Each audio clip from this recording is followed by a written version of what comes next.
Did you just talk back at me? Ella coldly, defiantly. And so? You're always making noise over little things? What's wrong with having phones? Mommy just changed our wardrobe. Simon slapped Ella for the first time ever. Ella stared, anger burning like wildfire. You're going to regret ever slapping me, she thought. That night at the secret coven, Ella reported everything. Jasmine's face twisted with fury.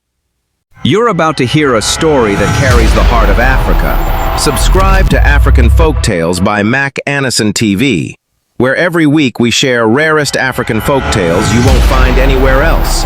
Your subscription is the fuel that inspires us to bring you the very best of our storytelling heritage. Even the smallest child can summon the winds of change. And when desire takes root in innocence, destiny bends its knee. Sunlight filtered through the parlor window, painting the room in warm gold, yet a strange chill lingered in the corners, whispering an unseen warning. He who controls the heart of a child can sway the will of a parent. The next day was the weekend. The house lay in rare stillness. No school buses rumbled outside. No office calls demanded attention. Simon sat in the parlor, reading, while Cynthia tidied the room. The children, usually restless, were unusually quiet. Then, Ella turned to her mother with a confidence she had never possessed before. "Mommy," she said boldly, her small chest rising with pride. "Please, can you and Daddy take us out today? Buy us lots of sweets, snacks, and biscuits. We want to go out." Normally, Cynthia would have said no, especially with Simon present. Yet this time, something strange pulsed in the air, almost tangible, like a soft current tugging at her heart. A pull, a subtle, invisible charm guiding her will. "Yes," Cynthia said suddenly, as if surprised by her own voice. "Of course, we'll take you out. Come, let me go and dress you." Simon's heart skipped a beat. An unease he could not name crawled over his skin. His disciplined mind sensed the wrongness in the atmosphere, the unspoken tension curling like smoke in the air. "Wait," Simon said sharply. "Go where? Where are you taking the children to?" Cynthia turned to him casually, her voice smooth and unnervingly calm. "Well, you heard her.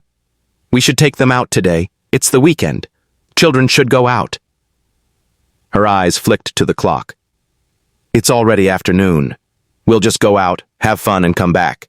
It's not a big deal." Simon shook his head firmly, his jaw tightening. "No. We went out the last time. We will go out again, but not today.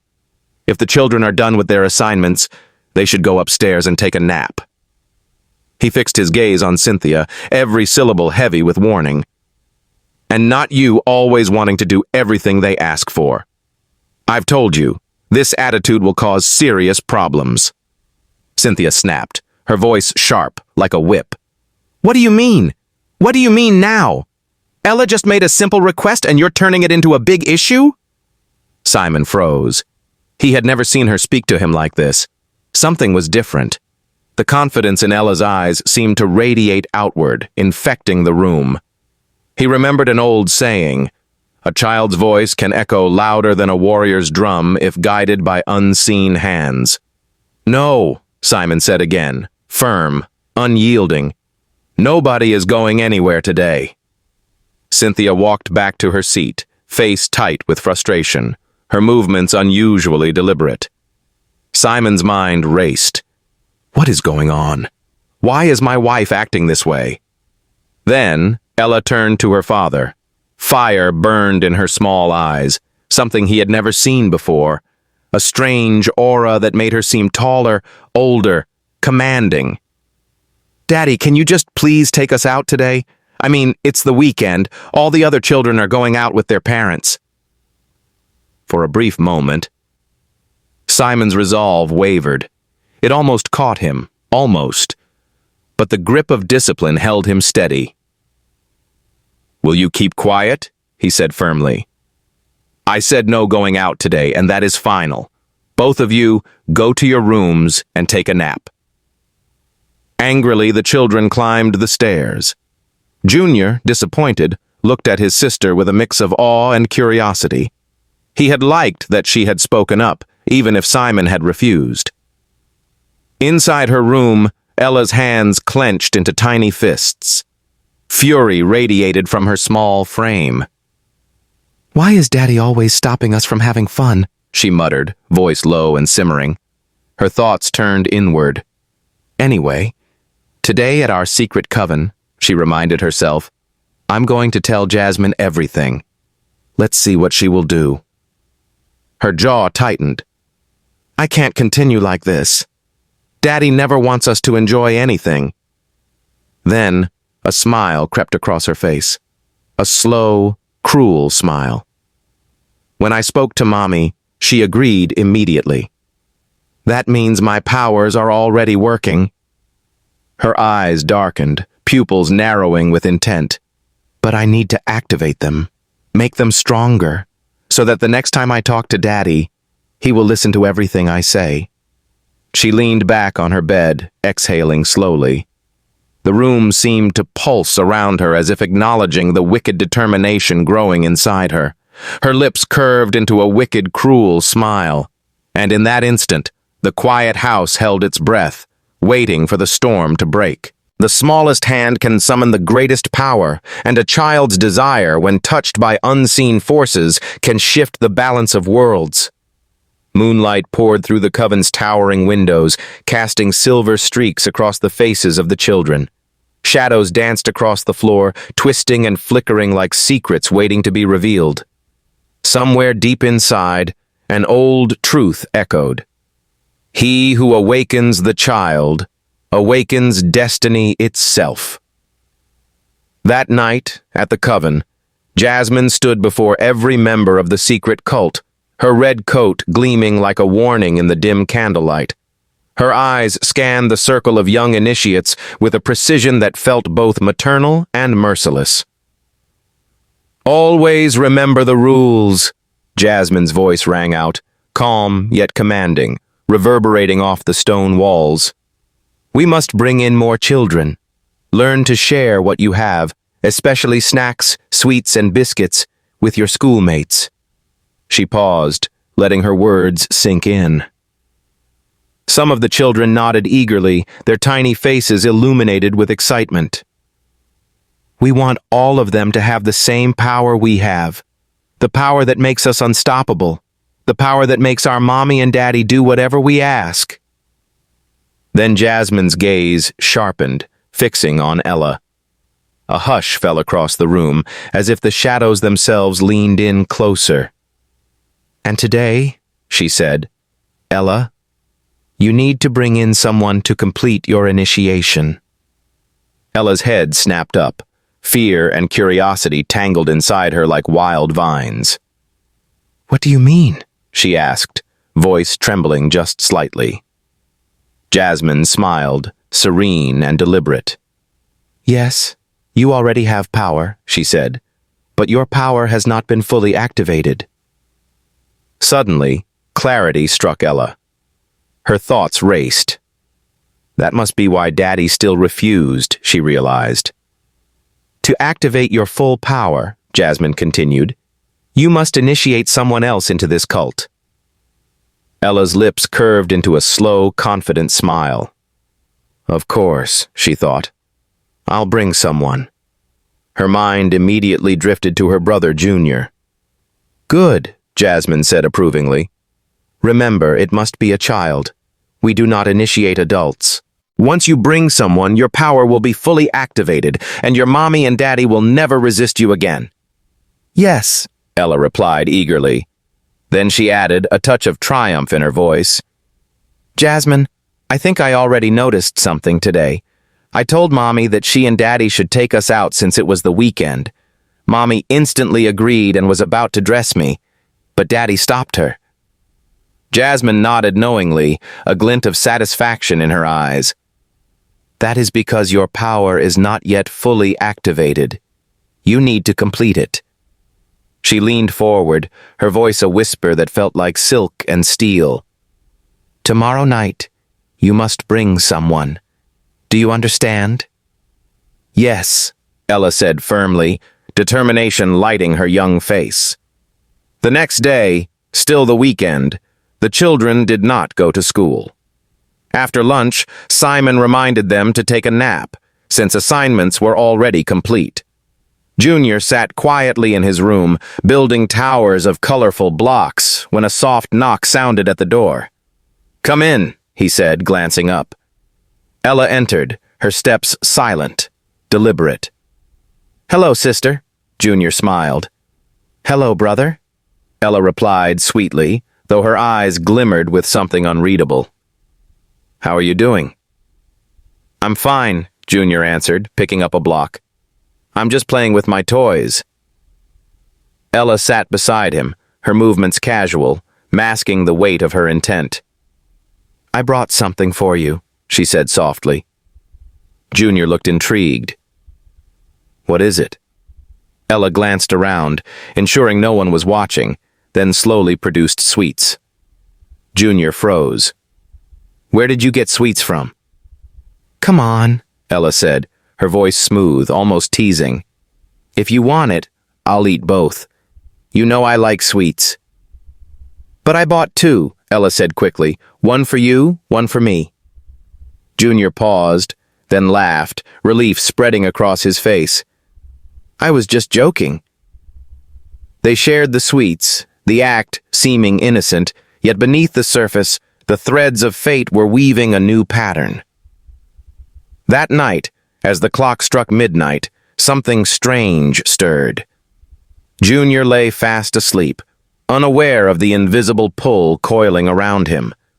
Suddenly, Ella appeared, her red coat catching the moonlight like blood on silk. Junior,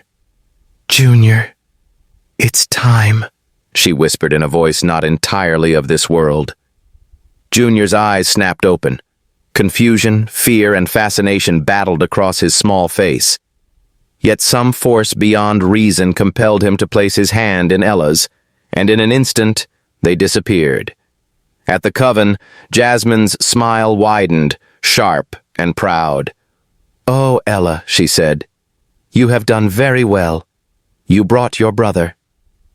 "Yes," Ella replied, her voice steady, triumphant.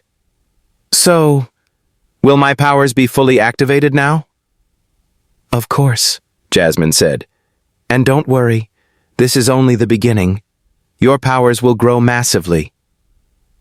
The children around the circle laughed softly, an eerie harmony filling the room.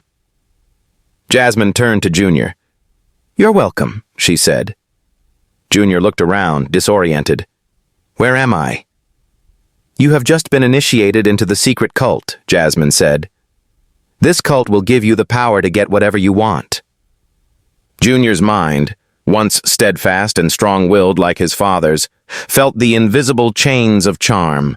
Resistance seemed impossible. He smiled, though his real self would have protested. That night, rituals were performed. Ella's powers were fully activated. A strange, intoxicating energy pulsed through her, filling her with confidence and dark promise. Before returning home, Jasmine laid down the final rule. They must never tell anyone about the cult. If they did, they would die. The next morning, Junior was changed, very different. He sat quietly, almost too quietly, waiting for the school bus. Simon noticed immediately. "Junior," he asked gently, concern knitting his brow. "What's wrong? Why do you look lost, like something is bothering you?" "Nothing, Daddy," Junior replied, his voice calm yet distant. Simon's heart tightened. There was something in his children's eyes, something he could not name, a shadow behind their smiles, a silent whisper of power, unnatural, unstoppable, and deeply, terrifyingly alive. African wisdom whispered in the wind outside, "He who teaches the child darkness will one day bow to its power." And in that moment, Simon felt it. The storm had begun. The hand of a child can bend destiny, but the heart of a parent holds the balance of worlds. Be careful what you give and who you obey. Morning sunlight cut through the curtains like a blade, illuminating dust motes that danced in the still air. The house, usually warm and ordinary, carried an unusual tension, a whisper of change, like the wind before a storm. Even the child who smiles innocently may hold a secret that can topple kingdoms, the old saying murmured in the shadows. A few days later, Simon was scheduled to go on a business trip. He had already informed his wife ahead of time. That morning, before leaving, he called the children, his voice steady but warm. Simon, Ella Jr., I want you both to be good children, okay? I'm going on a business trip, but I'll be back soon. I want you to be obedient and always do the right thing. Do you understand? Ella and Junior nodded sweetly, their small hands waving, eyes full of trust and innocence. They watched as their father's car disappeared down the street. Now, it was just Ella, Junior, and their mother at home. The weekend stretched ahead like an uncharted path. Ella turned to her mother, her small face lit with a mix of hope and cunning. Ella. Mommy, please, can you take us out? We want to go shopping. Without hesitation, Cynthia smiled, almost as if drawn by an invisible force. Cynthia. Of course, let's go. She dressed the children, their laughter ringing like bells, and they left the house. That day, Cynthia bought everything the children pointed at. Shoes, clothes, toys, gadgets. Their eyes widened at every new delight. Money flowed like water she hadn't expected to spend, yet she gave freely. When they returned home, children's faces glowing with excitement, Cynthia gently told them to take a nap. They obeyed without question. Later, Ella slipped into Junior's room. Ella. Hello, brother. Junior, smiling. Hello, sister. I'm very happy today. I got things I would never get on a normal day. Ella. Yes. That's the power of the secret code.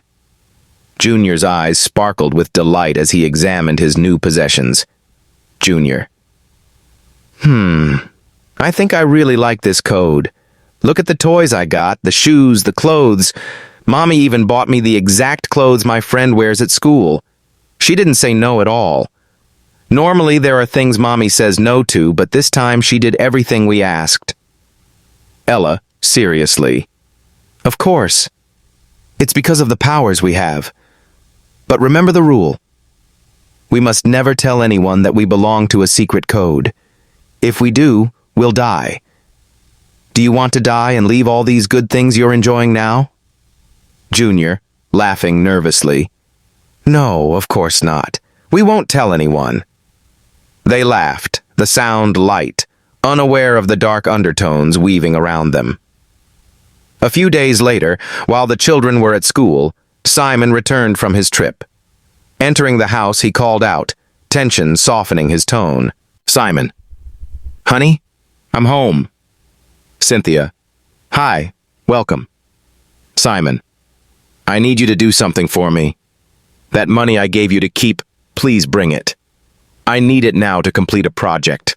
I'll still be going back to the office. Cynthia froze. Panic flickered in her eyes. The truth of what she had done pressed heavily on her chest. She had spent the money on the children's indulgences. Simon, frowning, sensing her hesitation. What's wrong? Why are you acting lost? I asked you to bring the money. It's very important. Cynthia, nervously. I'm sorry, but we don't have that money. Simon's confusion grew, his brow knitting. Simon. What do you mean? I gave you money to keep for me. I told you exactly what it was for. Cynthia scratched the back of her head, voice low. Cynthia.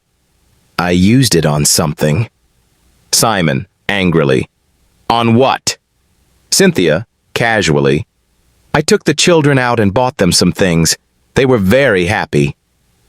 Simon's face hardened like stone. Simon, exploding. What is wrong with you? After everything I told you, you still took the children out?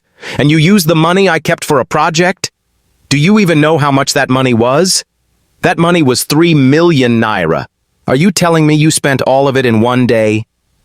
Cynthia could not answer. Simon, come and show me what you bought. She led him to the children's room. The treasures lay scattered. Gadgets, shoes, bags, expensive clothes. Simon froze. Simon, sharply. What is the meaning of this? Gadgets? When did our children start using gadgets? Didn't I say they are not allowed to use these things until a certain age? Why did you buy them? Cynthia, I don't know. They asked and I just got them. Simon, furious. That's the problem. You give them everything they ask for. It's getting out of hand. It's like they're controlling you. That money was for something very important. I'm going to lose a project worth millions, something that could have changed our lives, all because of your carelessness. That evening, when the children returned from school, they ran to their father. Children, cheerful. Daddy, welcome. After dinner, Simon's tone was sharp. Simon, did you go out when I was away? Children, yes. Simon, so why did you tell Mommy to buy you phones, tablets, and all those things? She used money meant for something important. Ella, emboldened, replied rudely. Ella, it's not a big deal. Mommy was just being kind. Other children have these things. Simon turned sharply to her, anger brimming. Simon, did you just talk back at me? Ella, coldly, defiantly. And so? You're always making noise over little things? What's wrong with having phones? Mommy just changed our wardrobe. Simon slapped Ella, for the first time ever. Ella stared, anger burning like wildfire. You're going to regret ever slapping me, she thought.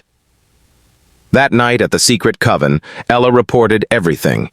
Jasmine's face twisted with fury. Jasmine, what? Why would your dad slap you? Why isn't the charm working on him? Ella, smiling coldly. I don't understand, but I want Daddy to pay. Jasmine, what do you want? Ella, I want Daddy to become poor.